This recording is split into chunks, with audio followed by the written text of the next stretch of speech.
Assalamualaikum warahmatullahi wabarakatuh. Perkenalkan, nama saya Putri Nurlansari Siregar. Saya dari kelas biologi 1. Saya ingin membacakan sedikit tentang sifat wajib dan sifat mustahil bagi Allah. Sifat wajib yang pertama adalah wujud yang artinya ada. Allah Subhanahu wa taala adalah zat yang sudah pasti ada. Ia berdiri sendiri, tidak diciptakan oleh siapapun dan tidak ada Tuhan selain Allah. Yang kedua adalah kidam yang artinya awal. Allah Subhanahu wa taala ada lebih dulu daripada apa yang diciptakannya. Yang ketiga adalah bako artinya kekal. Allah Subhanahu wa taala Maha Kekal, Ia tidak akan mati ataupun lengah, Ia akan ada tetap selama-lamanya. Yang keempat adalah mukhlafatul lil hawadis yang artinya berbeda dengan ciptaannya. Allah Subhanahu wa taala sudah pasti berbeda dengan ciptaannya, Ia tidak mungkin sama dengan apa yang diciptakannya. Yang kelima adalah qiyamu binafsi yang artinya berdiri sendiri. Allah Subhanahu wa taala sudah pasti berdiri sendiri, Ia tidak bergantung kepada siapapun dan tidak membutuh bantuan dari apapun. 6. Wahdaniyah yang artinya tunggal atau esa. Allah Subhanahu wa taala Maha Tunggal atau esa, Ia tidak bersekutu dengan yang lain. Ialah yang menciptakan alam semesta ini. Ketujuh, kudrat yang artinya berkuasa. Allah Subhanahu wa taala Maha Kuasa, Ialah yang menciptakan alam semesta ini. Yang kedelapan, idorat yang artinya berkehendak. Maksudnya, jika Allah sudah berkehendak, maka terjadilah hal itu dan tidak ada yang bisa mencegahnya. Kesembilan, ilmun yang artinya mengetahui. Allah Subhanahu wa taala Maha mengetahui baik yang tampak maupun yang tidak. Kesepuluh, hayat yang artinya hidup. Allah Subhanahu wa taala Maha hidup dan Maha kekal abadi selama-lamanya. 11. Sama yang artinya mendengar.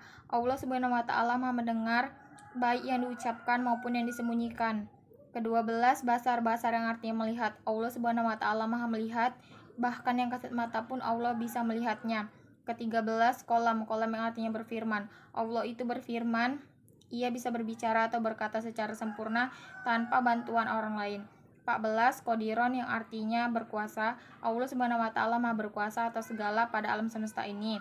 Ke-15, muridan yang artinya berkehendak. Maksudnya, Allah Subhanahu wa taala sudah menakdirkan suatu perkara, maka terjadilah suatu hal itu dan tidak ada yang bisa menolaknya. 16, aliman yang artinya mengetahui. Allah Subhanahu wa taala Maha mengetahui baik yang tampak maupun yang tidak. 17, hayan yang artinya hidup. Allah Subhanahu wa taala adalah zat hidup, Ia tidak akan mati ataupun musnah ataupun lengah. Ke-18, sami'an yang artinya mendengar. Allah Subhanahu wa taala Maha mendengar pembicaraan manusia, baik permintaan maupun doa hambanya. Ke-19, basiron yang artinya melihat. Allah Subhanahu wa taala melihat benda yang ada pada kita dan Allah Subhanahu wa taala melihat gerak-gerik kita. Ke-20, mutakaliman yang artinya berfirman atau berkata-kata. Firman Allah terwujud lewat kitab-kitab suci yang diturunkan oleh Nabi. Sifat-sifat mustahil bagi Allah yang pertama adalah 1. Adam arti tidak ada. Allah Subhanahu wa taala tidak ada dalam konsep kehidupan karena Ialah sang pencipta alam semesta ini. Yang kedua adalah hudus artinya baru atau awal. Allah Subhanahu wa taala tidak ada yang mendahulunya karena atas segala sesuatu Ialah yang menciptakannya.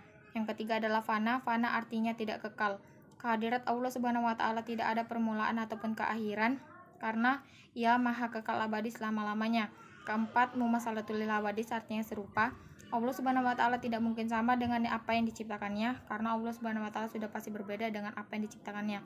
Yang kelima adalah ihtiyaju li khairi yang artinya berdiri dengan bantuan lain. Allah Subhanahu wa taala tidak bergantungan kepada siapapun karena alam semesta ini Ialah yang menciptakannya.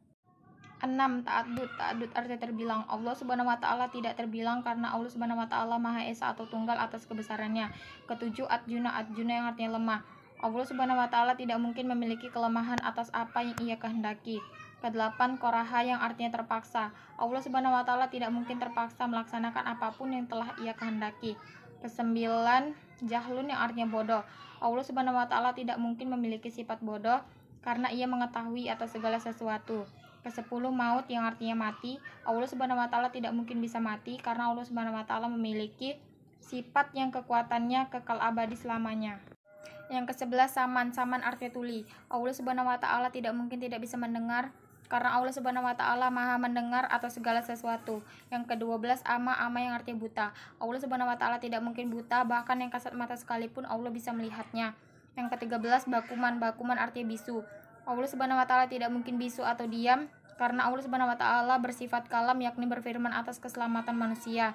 Yang ke-14, kaunuhu ajija yang artinya lemah. Allah Subhanahu wa taala tidak mungkin memiliki kelemahan atas apa yang telah Ia kehendaki.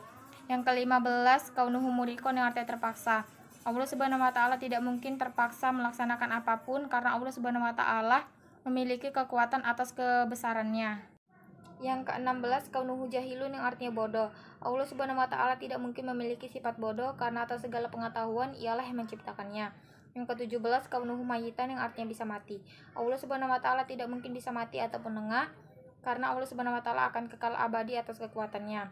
Yang ke-18, kaunuhu asama, yang artinya ketulian. Allah Subhanahu wa taala tidak mungkin tidak bisa mendengar karena Allah Subhanahu wa taala Maha mendengar atas segala yang telah terjadi. Yang ke-19, kaunuhu amma, yang artinya buta. Allah Subhanahu wa taala tidak mungkin memiliki sifat buta karena Allah Subhanahu wa taala selalu melihat atau mengawasi makhluk-makhluknya. Yang ke-20, kaunuhu abkam, yang artinya bisu. Allah Subhanahu wa taala tidak mungkin bisu karena Allah Subhanahu wa taala bersifat kalam, yang artinya berfirman. Sekian pemaparan dari saya. Bila banyak kurangnya saya mohon maaf. Wabillahi taufiq wal hidayah. Wassalamualaikum warahmatullahi wabarakatuh.